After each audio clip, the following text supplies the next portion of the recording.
Bismillahirrahmanirrahim. Assalamualaikum warahmatullahi wabarakatuh. Alhamdulillah Rabbil alamin. Wassalatu wassalamu ala asyrafil anbiya wal mursalin ala alihi washabbihi rasulillah ajma'in. Alhamdulillah, puji syukur kehadiran Allah Subhanahu wa taala yang sampai hari ini masih memberikan kita kesempatan, kenikmatan sehingga kita masih bisa menjalankan aktivitas kita sehari-hari. Baik, nanda rahimakumullah, dalam pertemuan kali ini insyaallah kita akan mempelajari pelajaran tafsir, yaitu pada surah Al-Lahab. Baik, nanda salihah, surah Al-Lahab merupakan surah ke-111 di dalam Al-Quran, yaitu surah yang terdiri dari 5 ayat, di mana surah Al-Lahab ini merupakan ancaman balasan dari Allah Subhanahu wa taala untuk Abu Lahab dan istrinya, yang juga tak kalah sengit menyakiti Rasulullah sallallahu alaihi wasallam bahwa kelak Abu Lahab akan masuk ke neraka dengan siksa yang sangat pedih. Nah, ceritanya adalah surah Al-Lahab ini diberi nama Al-Lahab itu terkait dengan peristiwa Abu Lahab, paman Nabi, di mana ketika Rasulullah SAW naik ke Bukit Syapa mengumpulkan orang-orang Quraisy, lalu Rasulullah SAW berdakwah, menyeru. Nah, di mana Rasulullah SAW itu bersabda, "Bagaimana pendapat kalian jika aku sampaikan kepada kalian bahwa musuh Allah akan menyerang di pagi hari atau petang hari? Apakah kalian percaya?" Mereka menjawab, "Kami percaya ya Rasulullah." Kemudian Rasulullah mengatakan, "Maka sesungguhnya aku memperingatkan kepada kalian akan datangnya azab yang keras." Nah, karena seruan Rasulullah SAW ini, tiba-tiba Abu Lahab menyela perkataan Rasulullah SAW dengan mengatakan, "Tabban laka alihadza, celakalah kamu ini, karena inikah engkau mengumpulkan kami wahai Muhammad?" Itu yang dikatakan Abu Lahab ketika Rasulullah SAW menyeru kepada orang-orang Quraisy tadi. Nah, atas perbuatan Abu Lahab ini gitu kan, maka diturunkanlah surah Al-Lahab. Nah, peristiwa ini itu terjadi di Mekah. Nah, makanya surah Al-Lahab ini tergolong ke dalam surah Makkiyah, atau surah yang diturunkan ketika Rasulullah SAW berada di kota Mekah. Nah, jadi secara singkat Abu Lahab ini merupakan paman Nabi itu sendiri, di mana namanya itu adalah Abdul Uzza bin Abdul Muttalib. Nah, atau nama lainnya itu kunyah Abu Utaibah. Nah, itulah nama daripada Abu Lahab tersebut. Nah, Abu Lahab ini sangat sengit, walaupun dia itu paman Nabi, tapi dia itu sangat sengit memerangi dakwah Rasulullah SAW. Nah, orang yang memiliki julukan laqab atau Abu Lahab karena wajahnya mengkilat. Nah, ini sering mengikuti Rasulullah SAW dari belakang. Nah, lalu mendustakan beliau. Nah, itu sedikit tentang Abu Lahab. Baik, ikhwati fillah rahimakumullah, kita masuki tafsir surah Al-Lahab. Ayat pertama, apa bunyinya? Itu tabbat yada abi lahabi wa tab. Nah, mari kita artikan ayat pertama ini, ayat ke-1 ini secara rinci satu persatu. Tabbat. Nah, apa arti tabbat? Tabbat ini dalam bahasa Arab itu diartikan binasa. Kata tabbat ini mengandung arti keputusan atau kepastian yang pada umumnya berakhir dengan kebinasaan. Lanjut, kata yada. Nah, yada ini artinya adalah tangan. Nah, namun yang diartikan tangan di sini itu bukan hanya tangannya saja, tapi arti tangan di sini itu lebih kepada bentuk majazi. Nah, majaz ini perumpamaan ya, ibaratnya perumpamaan. Jadi tangan ini bisa diartikan kekuasaan dan lain-lain sebagainya, dan juga tindak tanduknya gitu ya. Lanjut, Abi Lahab ini adalah nama Abu Lahab. Watab ya. Wa ini artinya adalah dan, sedangkan Tabba ini artinya sama, binasa, sama seperti tabbas tadi. Tapi tabba di ujung ini itu lebih menjelaskan lagi gitu ya, menjelaskan lagi bahwa sesuatu itu akan memang benar-benar terjadi gitu kan, berarti dia itu akan memang benar-benar binasa. Nah, kalau kita artikan secara keseluruhan, artinya itu adalah binasalah kedua tangan Abu Lahab dan sesungguhnya dia akan binasa. Jadi maksud daripada ayat pertama ini gitu kan, ayat pertama ini memberi keputusan ataupun kepastian kepada Abu Lahab bahwa dia itu pasti akan binasa gitu ya, akan dibinasakan. Nah, menurut Ibnu Katsir, ayat pertama surah Al-Lahab ini menunjukkan bahwa Abu Lahab celaka telah nyata merugi dan binasa. Nah, kebinasaan Abu Lahab di dunia bisa disaksikan orang-orang yang melihat kematiannya. Jadi Abu Lahab ini setelah perang Badar, Abu Lahab ditimpa penyakit lepra hingga akhirnya Abu Lahab ini meninggal. Nah, karena penyakit lepranya itu gitu kan, teman-temannya, bahkan teman-teman daripada Abu Lahab itu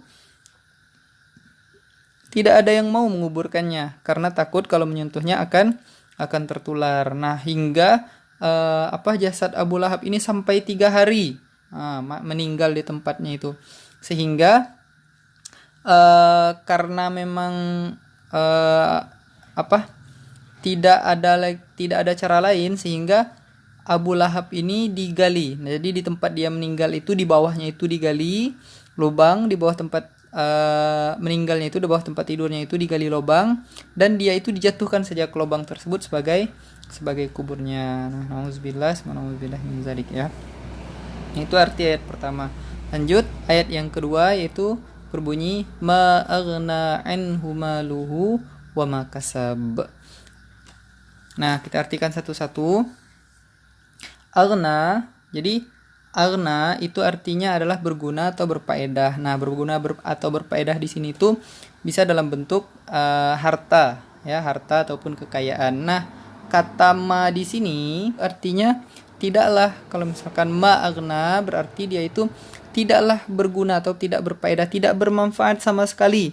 Nah, aghna yang dimaksudkan ini tuh lebih kepada kekayaan. Lanjut, anhu baginya ataupun maluhu. Nah, kalau misalkan ma di awal tadi itu artinya tidaklah, kalau misalkan ma di yang kedua ini itu artinya adalah apa-apa. Luhu ini memiliki kata kepemilikan bagi dia. Nah, ya, kata kepemilikan main. Wama kasab. Ma di sini, ma di yang kedua ini artinya sama dengan yang di sini, yaitu artinya itu sama-sama apa ya, sama-sama apa artinya, apa-apa. Kasaba, kasaba itu adalah artinya usaha. Nah, kalau kita terjemahkan satu-satu, artinya itu ada ma aghna, tidaklah berguna anhu baginya apa-apa yang dimilikinya daripada harta dan kekayaan, wa ma kasab, dan apa-apa yang ia usahakan.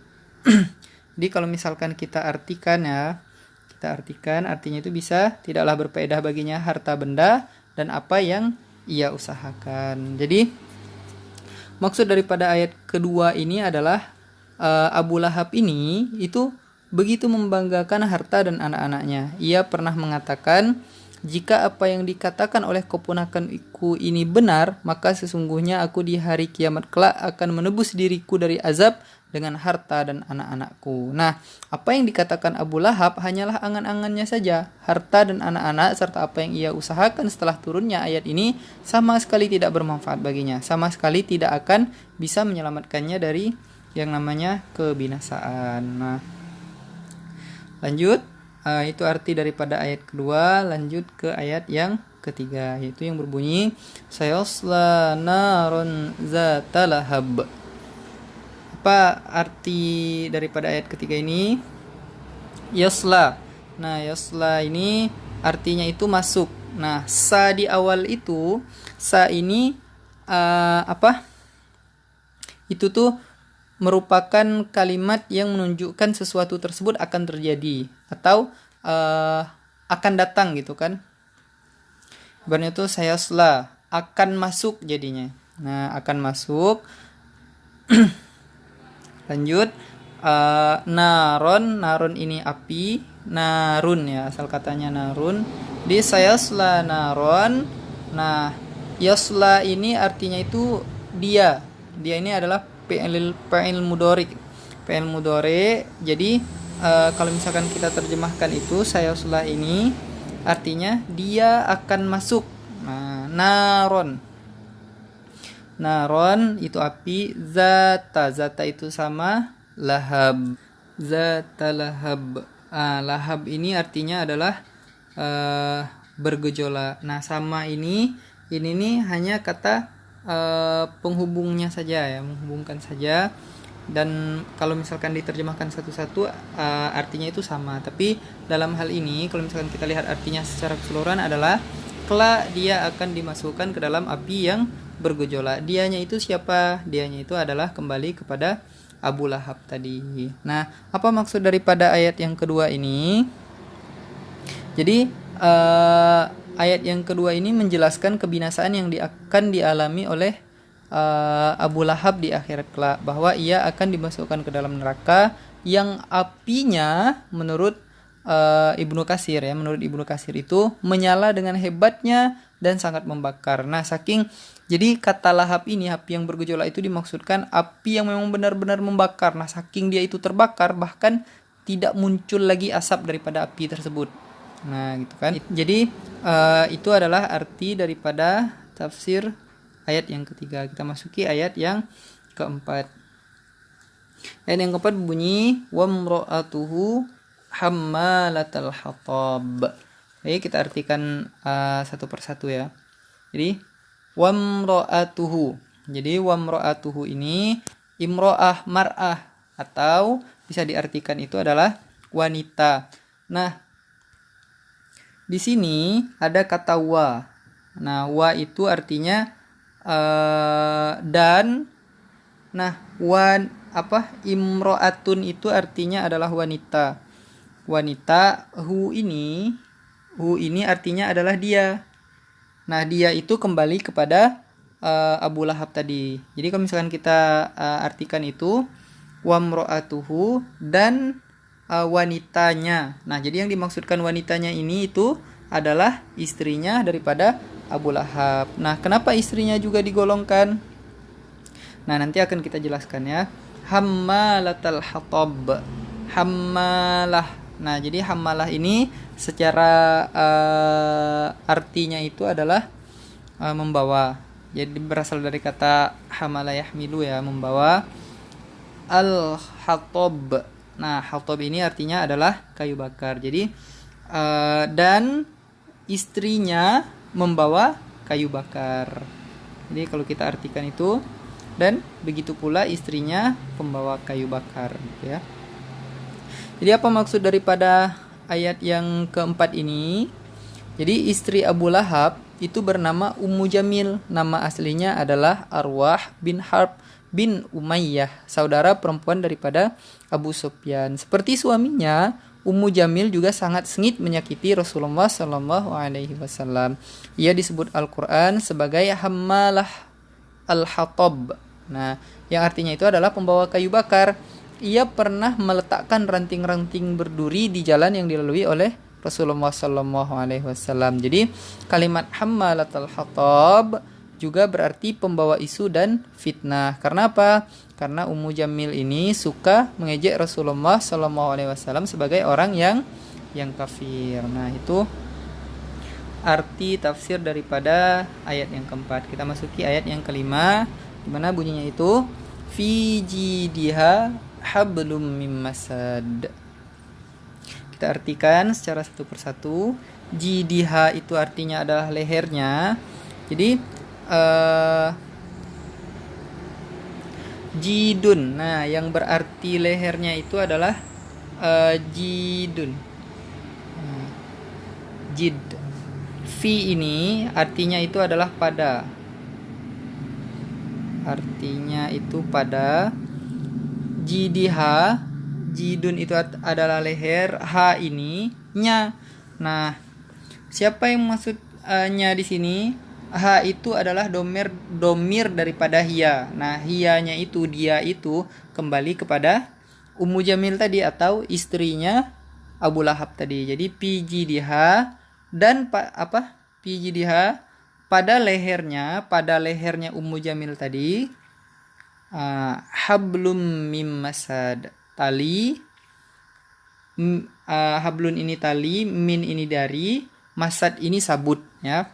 Jadi kalau kita artikan, yang di lehernya ada tali daripada sabut. Nah, jadi kalau kita artikan secara tafsirnya itu, kata jidun di sini itu artinya adalah biasa digunakan untuk menggambarkan keindahan leher wanita yang dihiasi dengan kalung. Nah, sedangkan kata masad di sini adalah artis jenis tali yang berasal dari pohon al-masad yang tumbuh di Yaman dan dikenal sangat kuat sekali. Nah, masad juga berarti tali yang terbuat dari sabut. Nah, sehingga ayat ini tuh menggambarkan betapa hinanya dia. Jadi bagian tubuh dia yang elok, yang indah gitu kan, yang seharusnya indah gitu kan, tetapi diikat dengan tali lehernya itu diikat dengan tali yang terbuat daripada sabut yang sangat kuat sekali. Jadi itu masad ini penggambaran bahwa tali mengikat lehernya itu sangat kuat sekali, karena pada zaman itu gitu kan, masad itu adalah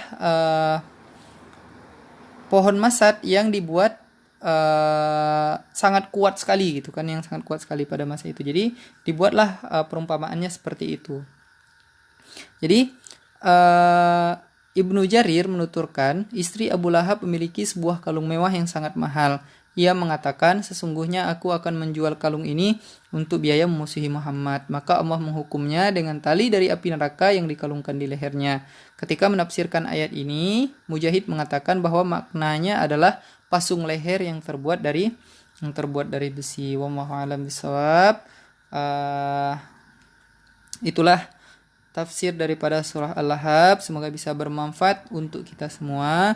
Jadi surat ini menunjukkan betapa luar biasanya ilmu Allah Subhanahu wa taala, bahwa Al-Qur'an dan Rasulullah selalu benar meskipun Abu Lahab mendustakannya. Seandainya Abu Lahab pura-pura masuk Islam, mungkin ia punya amunisi untuk menuduh bahwa Al-Qur'an itu keliru, tetapi Abu Lahab benar-benar selalu menantang Rasulullah dan pada akhirnya binasa seperti firman Allah dalam surat ini. Jadi Syekh Wahbah Al-Zuhaili mengatakan surah Al-Lahab ini menjelaskan bentuk siksa Abu Lahab dan istrinya Ummu Jamil serta balasan mereka berdua di dunia dan di akhirat. Mereka karena mereka ini memusuhi Rasulullah sallallahu alaihi wasallam. Jadi demikianlah surah Al-Lahab ini. Semoga bisa bermanfaat dan bisa menjadi pelajaran untuk kita semua. Afwan minkum, wabillahi taufiq wal hidayah. Assalamualaikum warahmatullahi wabarakatuh.